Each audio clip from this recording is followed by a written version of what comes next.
আসসালামু আলাইকুম। আজকে আমরা এফসিপিএস পার্ট 1 মেডিসিনের সিলেবাসটা নিয়ে আলোচনা করব।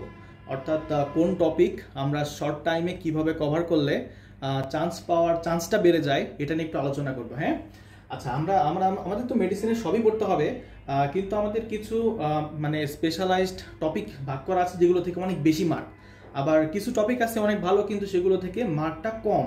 সো আগে আমাদের ব্যাটল ফিল্ডটা জানতে হবে যে এফসিপিএসে কোথায় থেকে বেশি মার্ক আসে, আমার কোনটার প্রতি বেশি ফোকাস করতে হবে। হ্যাঁ, এটা আমার জানতে হবে, কারণ কি এফসিপিএস পার্ট 1 যেটা পরীক্ষা, এটা আমার মোট নাম্বার থাকবে হচ্ছে 300, তাই না?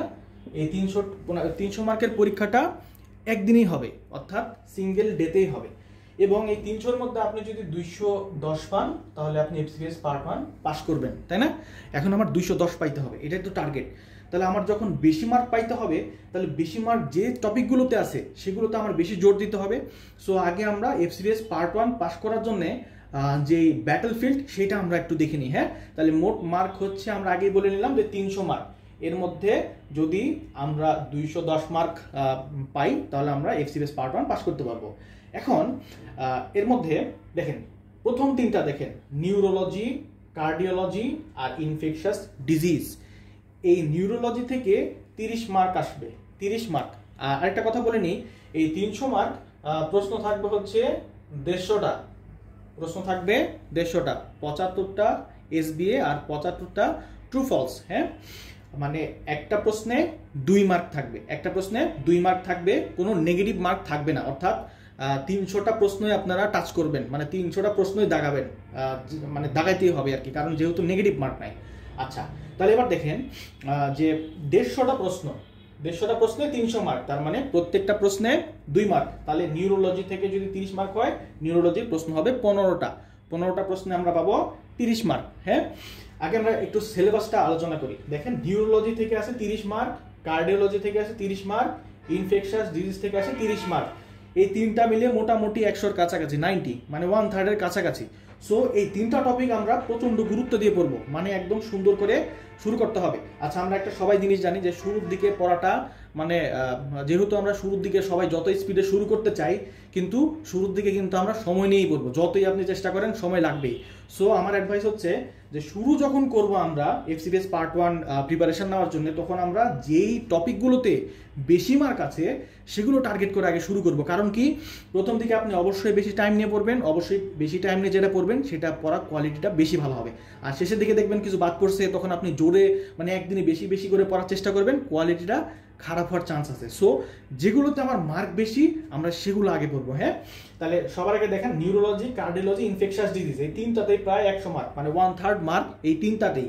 সো এই তিনটা টপিক মানে সুন্দর করে আপনার আয়ত্তে থাকতে হবে। এরপরে দেখেন আরো কিছু টপিক আছে যেগুলোতে প্রচুর মার্ক, যেমন এন্ডোক্রাইনোলজি 26 মার্ক, রেসপিরেটরি 20 মার্ক। মানে দেখেন মোটামুটি এই যে এই পাঁচটার মধ্যে কিন্তু প্রচুর একটা মার্ক চলে আসতেছে। আর বাকি দেখেন অনেকগুলো টপিক আমি শেষের দিকে লিখছি, এগুলোতে মার্কের কনসেন্ট্রেশনটা কম। সো আপনার ব্যাটল ফিল্ডটাকে জানতে হবে যে কোন টপিকে আমার বেশি মার্ক। হ্যাঁ, সেই টপিকগুলো আমরা আগে থেকে পড়ার চেষ্টা করবো আর কি। কারণ কি, আপনি যদি পরে দেখা যাচ্ছে আপনি যদি জোরেও পড়ে ফেলেন, তাহলে পরে এই টপিকগুলো আমরা বেশি বেশি রিভিশন দিতে পারবো। আর রিভিশন না দেওয়া ছাড়া আমাদের এই টপিকগুলোর সব কিছু মনে রাখা আসলে অনেক কঠিন। আচ্ছা, তাহলে দেখেন আমার গ্যাস্ট্রোএন্টারোলজিতে আছে হচ্ছে 16, হেমাটোলজি 16, রিউমাটোলজি 16, নেফ্রোলজি 16। আচ্ছা, এই 9টা টপিকস আমরা যদি, আমাদের টপিকস আছে প্রায় 25টার কাছাকাছি আর কি। এর মধ্যে এই দেখেন প্রথম 9টাতেই আমাদের আছে প্রায় 200 মার্ক। আমার পাইতে হবে কত? 210। আমি জানি সব আমরা পারবো না, কিন্তু দেখেন আমাদের টার্গেট কাকে করব। আমাদের এই প্রথম 9টা টপিক্সেই আমাদের আছে 200 মার্ক, মানে এই 9টা টপিক খুবই জোর দিয়ে পড়তে হবে, মানে কনসেন্ট্রেটেড, মার্কের কনসেন্ট্রেশন খুবই বেশি।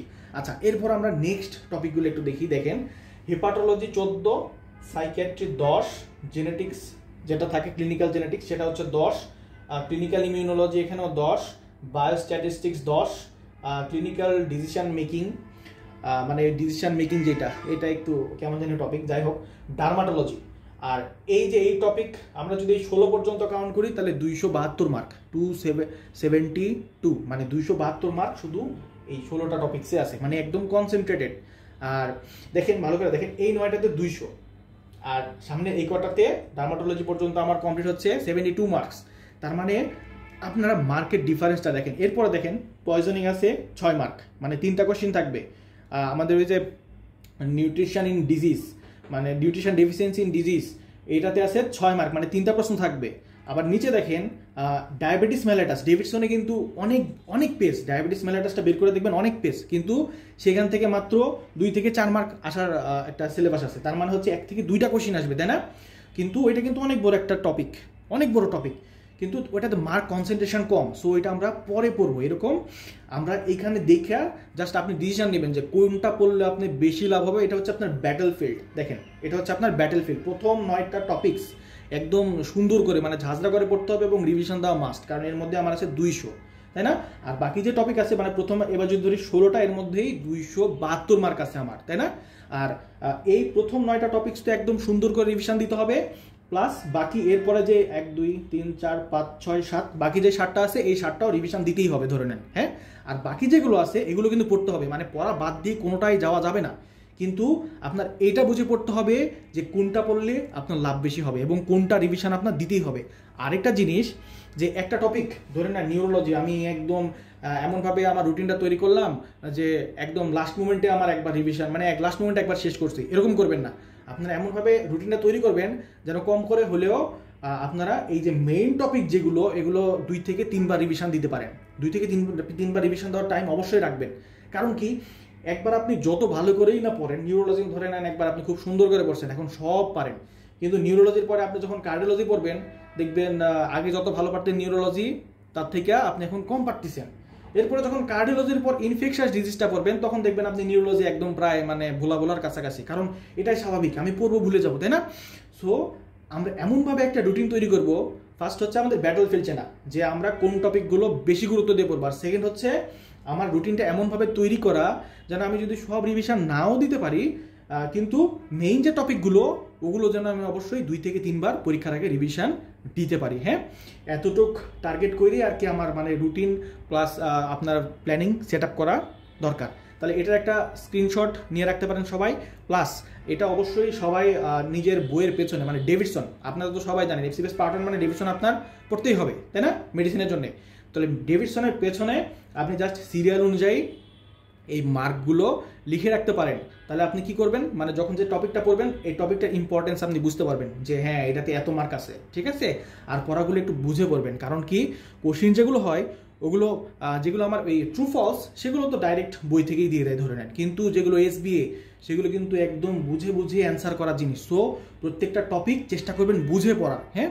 বুঝে পড়লে ওইটা আপনার মেমোরিতেও অনেক দিন থাকবে, প্লাস আপনার যে মানে ট্রিকি কোশ্চেন করে, এখন অনেক বেশি ট্রিকি কোশ্চেন করে, এই ট্রিকি কোশ্চেনগুলোর অ্যান্সার আপনাদের জন্য অনেক সহজ হবে, হ্যাঁ?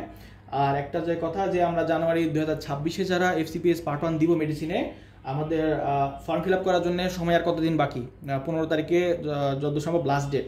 সো যারা পরীক্ষা দিবেন তারা একটু আগে ভাগেই ফর্ম ফিল আপটা করে রাখবেন, কারণ সবাই যায় লাস্ট দিকে একদম করতে যায়, তখন কি হয় একদম সবাই যখন একসাথে করে সার্ভারটা অনেক সময় ডাউন হয়ে যেতে পারে। এই জন্য সময় রেখে অবশ্যই আপনারা কি করবেন বলেন, আপনাদের ফর্ম ফিল আপটা কমপ্লিট করে ফেলবেন, ঠিক আছে?